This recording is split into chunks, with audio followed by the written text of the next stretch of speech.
నమస్కారం అండి. మహాభారతంలో నేడు 62వ అధ్యాయము అంశము శ్రీకృష్ణుడి ఉపదేశం. వినిపిస్తున్నది మీ విజయభాస్కర్. యుద్ధానికి అంతా సిద్ధమైంది. ఇరు పక్షాలకు చెందిన వీరులు ఏ పక్షానికి ఆ పక్షంలోనే యుద్ధ ధర్మాలను అనుసరించి యుద్ధం చేస్తామని ప్రతిజ్ఞ చేశారు. కాలానుగుణంగా యుద్ధ నీతి, యుద్ధ మార్గాలు మారుతూనే ఉన్నాయి. మహాభారత యుద్ధ కాలంలో ఉన్న నీతి అప్పటి మార్గాన్ని గుర్తు చేసుకోవాల్సిన అవసరం ఉంది. కురుక్షేత్ర యుద్ధంలో అనుసరించిన నీతులు కొన్ని. ప్రతిరోజు సాయంత్రం అయ్యేసరికి ఆ రోజుకు యుద్ధం ముగిసేది. అక్కడి నుంచి రెండు పక్షాల వారు స్నేహితుల్లా కలిసిమెలిసి ఉండేవారు. సమాన ప్రతాపం కలవారే ద్వంద్వ యుద్ధం చేయడానికి అర్హులు. యుద్ధ భూమిని విడిచిపెట్టిన వారిని సేద తీరేవారిని ఎదిరించరాదు. గుర్రపు రౌతు శత్రు గుర్రపు రౌతునే ఎదిరించాలి. పదాతి దళాన్ని ఎదిరించకూడదు. ఇలాగే రథారూఢులు, గజారూఢులు, పదాతి దళాల వారు శత్రుపక్షంలోనూ వారినే ఎదుర్కోవాలి. శరణు కోరిన వారిని ఆయుధాలు వదిలేసి శత్రువుకు లొంగిపోయి యుద్ధం చేయని వారిని చంపేవారు కాదు. ఒకానొక తరుణంలో ఎవరిని ఎదుర్కోకుండా తీరిగ్గా ఉన్న ఒక యోధుడు ప్రత్యేకంగా జగడమాడి ఉన్నా, అతడు వెనుకకు మరలినా, అతడి కవచం భగ్నమైనా అలాంటి వారిని చంపకూడదు. యుద్ధంలో పాల్గొనకుండా ఉండే సేవకులపైన, శంఖాధ్వనులు, బేరీ మృదంగధ్వనులు చేసేవారిపైన ఎవ్వరు కూడా బాణాలు వేయరాదు. ఈ సూత్రాలను అనుసరించే కౌరవ పాండవులు యుద్ధం చేయగలమని ప్రతిజ్ఞ చేశారు. కాలగతిలో యుద్ధ రీతికి సంబంధించి మంచి చెడు అని మనుషులకు అభిప్రాయాల్లో మార్పులు కనబడుతూనే ఉన్నాయి. ఇప్పటి యుద్ధాల్లో చేయకూడనిది ఒకటి కూడా వేరుగా లేదు. చిన్న పెద్ద అనే విచక్షణ లేకపోవడం, యుద్ధ సామాగ్రి మందులను ధ్వంసం చేయడం, నోరు లేని జంతువులైన గుర్రాలు, ఒంటెలు, గాడిదలను చంపడం చేస్తున్నారు. ఒక్కొక్కప్పుడు గొప్ప యుద్ధ నీతులు కూడా భారత యుద్ధంలో పెడుతూ పట్టాయి. ఏదో ఒక కారణంతో ఉండి ఉడిగి యుద్ధ నీతి బాహ్యమైన పనులు జరిగాయని కథల వల్ల తెలుస్తోంది.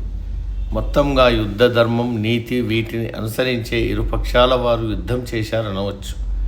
అప్పుడప్పుడు జరిగిన అవినీతి పనులు విషయమై సిగ్గుచేటు అని చేయరాదని మాత్రమే అనుకోవడం జరుగుతోంది. భీష్ముడు తన నాయకత్వం కింద ఉన్న రాజులందరినీ ఉద్దేశించి, వీరులారా, మీకు శ్లాఘ్యమైన తరుణం లభించింది. మీ ఎదురుగా స్వర్గధామాలు బాగా తెరిచి ఉన్నాయి. ఇంద్రునితోనూ బ్రహ్మతోనూ కలిసిమెలిసి ఉండగల ఆనందం మీకు కలుగుతోంది.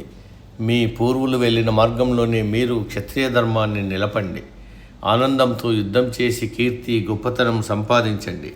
క్షత్రియుడు అనేవాడు శరీర రుగ్మత కారణంగానూ, వృద్ధాప్య కారణంగానూ మరణం కోరుకోడు. యుద్ధ భూమిలోనే మరణం కోరుకుంటాడు అన్నాడు. భీష్ముడి మాటలకు రాజులందరూ తూర్య నినాదాలు చేసి వారిని ఉత్సాహపరుస్తూ కౌరవులకు జయం కలుగ్గాక అని గంభీరంగా అరిచి ధ్వనులు చేశారు.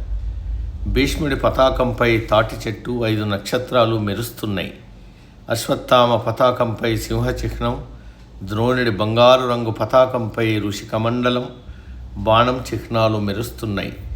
దుర్యోధనుడి పతాకంపై పడగ విప్పిన తాచుపాము చిహ్నం, కృపాచార్యుడి జెండాలో వృషభం, జయబ్రదుని జెండాలో అడవి పంది, అలాగే ఇతరుల జెండాలపైన రకరకాల చిహ్నాలు మెరుస్తున్నాయి.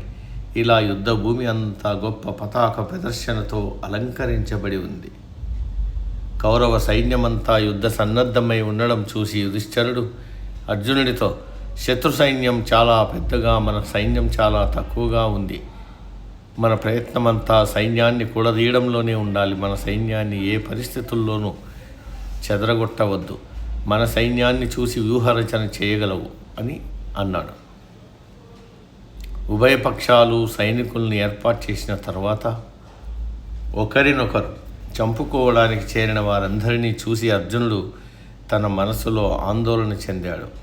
ఈ మానసిక ఆందోళనను పోగొట్టడానికి, శంకలను నివృత్తి చేయడానికి శ్రీకృష్ణుడు అర్జునుడితో మాట్లాడాడు.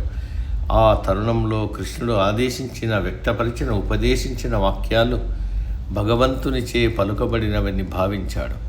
కోట్లాది ప్రజల హృదయాల్లో నాటుకొని పోయినది, మనుషుల పఠనానికి ప్రపంచంలో అందరికీ గొప్ప నిధిగా పరిగణించబడుతున్నది ఏదైనా ఉందంటే అది ఒక్క భగవద్గీత మాత్రమే. సమాప్తం. సర్వే జన సుఖినో భవంతు.